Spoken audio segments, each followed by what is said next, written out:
Hello, this is Dr. Mike Hardy and welcome to College Algebra online for fall semester 2013 at Miles Community College.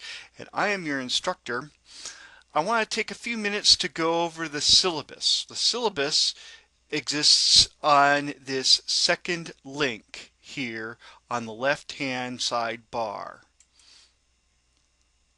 So when we get to the syllabus, for those who've never taken a class in college before, realize this, that the syllabus it acts kind of like a contract describing what you can expect from the class and what we are going to be expecting from you as instructors. So it's pretty important. Over the years, because a lot of different people have to look at a syllabus, people like colleges where you may transfer accreditors and that sort of thing. Because of that, the syllabus has gotten very long over the years. So everyone's going to be handing you a fairly long document. By going over it in video is I really want to hit the highlights of what you absolutely need for survival in this class. Among them is to realize how to get a hold of me. I am Dr. Mike Hardy. I am in room 311 here at Miles Community College. This phone number here is the office phone number, and during fall semester I'm here pretty much every day, and so I'll be able to answer that phone. I may at some point give out my cell phone number as well. Haven't figured out whether I want to do that this semester or not. My email address, you can always get a hold of me by email, hardym@milescc.edu. And here's an experiment. I'm going to be going with text messaging again. Without my cell phone number, I'm using a website that pops up on my desktop here at school every day. So it may not be the best way to receive messages. Most likely what this will be is something I use to send text messages to you. I'm not good with the whole thumb typing thing. I don't intend to send out text messages often, but if I get a hold of you, if I need to get a hold of you, I may do that if I have your cell phone number and if it's okay with you. But it's a pretty relatively rare event to send out text. Here are my office hours. There's basically 6 of them throughout the week. Every single day of the week, there is at least one office hour. It looks like Thursday has 2 office hours, happens to have 2 of them. So these are the times I know I'm going to be in my office. But notice this last statement, and by appointment, I'm also here at other times. Okay? So, prerequisite for the class. You have hopefully all been screened and it has been ensured that you guys have passed intermediate algebra. This is one of the more challenging math classes we offer at Miles Community College. I think it's the most challenging. So having the prerequisites is a must. Course description and course goals. These are things that are nice to include here, but you won't know what they mean until we've gone through the course. So these statements, you can read them on your own. These are things that are essentially there for other people. Course outcomes, these are very important when you're transferring, but again, right now, if you've not met them, you don't necessarily know what they are. Here are the 2 sections you just kind of need to know in order to survive the class. Course assessment, that is, how am I going to figure out whether you've met the outcomes for the course and know what you need to know. And the next section down called grading. Okay? So let's look at course assessment. How do we do this? Okay? The things that are graded, one item that's usually graded, actually the first one you'll see is down on the bottom, this idea of online quizzes. Basically, they are due most Mondays, Tuesdays, Wednesdays, and Fridays. The reason I do it these days is because these are the days that my face-to-face class meets, and so you guys will somewhat mirror the face-to-face class. These quizzes the score is based on completeness as well as accuracy. You are allowed to repeat quizzes, and I encourage you to do so. Right now there's a limit of 3, but if you need more retakes, ask. And usually I just try to make sure that you're doing some remediation in between retakes. You're not just retake, retake, retake to see if you get lucky and get everything right on a quiz. Okay, now in order to help you learn, there'll be a parallel assignment. So basically, these assignments come in threes, as you'll see over here in these introductory videos that come up that I'm going to encourage you to view next. Um, they come in threes. There's what's called a media assignment, which does not get credit, but you'll need it before you can access the quiz. The media assignment has you check through and look at the different types of things available through the textbook in My Math Lab to help you out if you need help. The second type of assignment is this parallel assignment, usually called practice assignment. Okay, I think I renamed them all practice assignments this year. And again, you go through that until you get 100% on everything. Once you've gotten that down, then you take the online quiz for the first time. That's different ordering than I've done in the past for those who've had me in the past for a course, where I usually say, I just go to the quiz first and then go back to the homework if you need to. I'm saying go to the practice assignment first, get it up to 100%, then take your first shot at the online quiz. So online quizzes are here. Online quizzes are listed under this item as still assignments. They're worth about 10% of the grade. Not a whole lot. Okay? The second thing you'll encounter are these practice tests, or what's called down here online tests. That's a boo-boo in the syllabus. I should have called it practice test, but realize for now, practice test and online test are referring to the same thing. They are weighted a little bit more. There are only 4 of them. They're worth a grand total of, it says 15% of your grade, it looks like. And so 15% it is. It is, okay, so they're worth, I was just all of a sudden wondering, gosh, do these add up to 100%? They sure do. Now that I'm back to earth here, okay, these practice tests or online tests are administered just before you have a real or proctored test to do. And these things are administered online. Again, you can repeat them. And the idea is if you know how to do well on the practice test, you know how to do well on the real thing, the proctored test.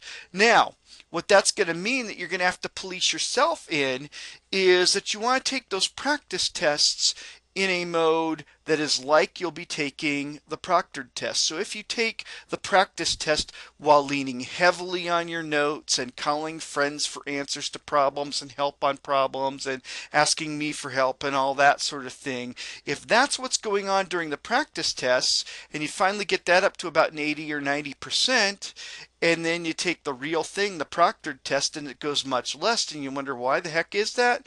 It's because you weren't prepared. The idea of the practice test is to give you a check so that you know whether you are prepared to take the big test that's going to be most of your grade. And that is the proctored tests. The proctored test, proctored means, of course, having a supervisor actually look at you while you take a test.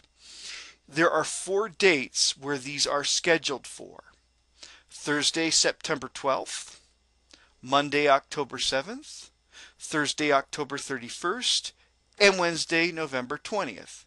So these are 4 days where you have to be at a certain place at a certain time.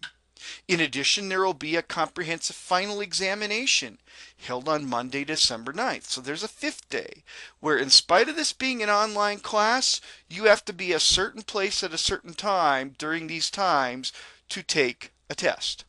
Now, these days are set. The time and the location is something you arrange with Jan Hartman. She will be in touch initially, but once you've got the drill down, she doesn't remind you every single test of when and where your tests are. Typically, what she has done in the past is offered a testing time at 9 a.m. and 5 p.m. on the testing days.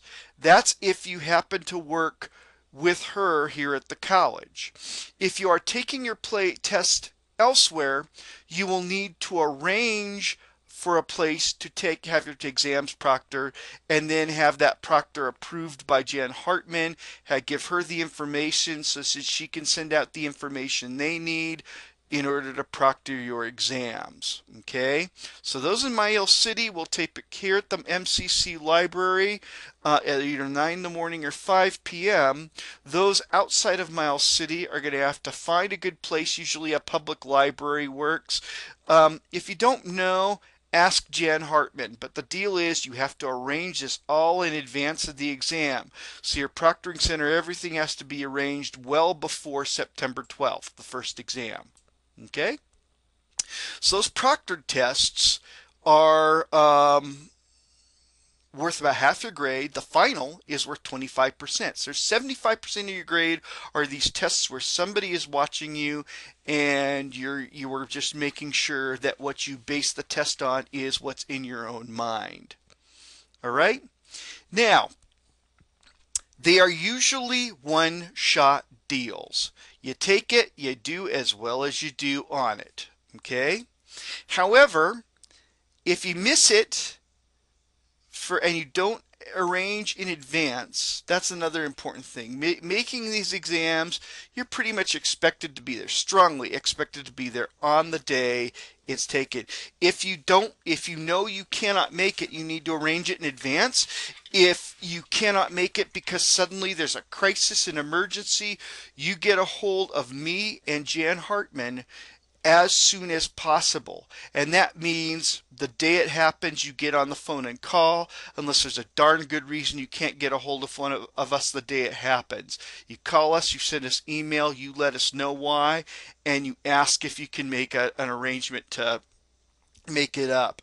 But absolutely, what we do not need or want from you is to come in 3 days after an exam, having missed it, and say, oh, gee, when can I take the makeup?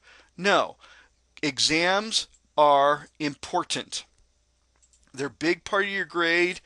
You have to take them on the day they are scheduled. They're a big deal. Just realize that. They're usually one-shot deals as well, but I offer the opportunity one time to redo a proctored test. But that's not the final. That is a one-shot deal, period. But one of your proctored tests, if it's really bad, you can retake it, and it's pretty much limited. Okay, one of the things limited is within a week of getting that test back, you need to decide, yes, I want to make up this test. I want to make up that test. And once you make that decision, you visit with me and discuss a remediation plan. In other words, we're going to sit down and figure out why you did so poorly on the test and what you'll need to do better on the test, and we're going to make a plan. You're going to then complete that plan. You're going to essentially prove to me that you've done what it's going to take to do better on the test, and then you come back to me and arrange a time to retake it. And then at that time, you will retake it. But however, all of this needs to be completed by 3 days before your next exam.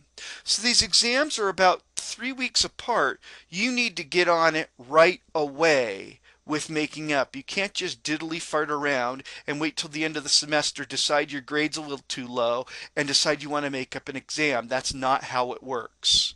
It works when you've gotten an exam that's well below what you were really hoping to get, what you need, and you know it right away, and you work right away to correct the problem. That's what that's about. But you only get one of those makeups. Now, finally, the highest possible score in a retake is 70%. So really, it's the idea behind this is to make sure that one bad exam, doesn't completely put you under. It gives you a chance to get it up to a decent enough score so that your average will be okay throughout the rest of the semester.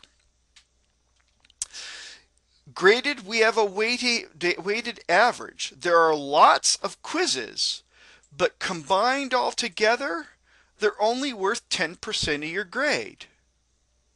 There are 4 online tests, that is, these practice tests. They're worth 15% of the grade. There are 4 proctored tests, one for each of those online or practice tests. They are worth a total of 50% of your grade. There is one final exam. It is worth 25% of your grade. This grading scale as to what your average ends up converting to in terms of a letter grade is pretty standard throughout Miles Community College. Most people use this here. Okay, so those are the big deals you need to know. I encourage you to read the rest. Things especially like cheating, don't do it.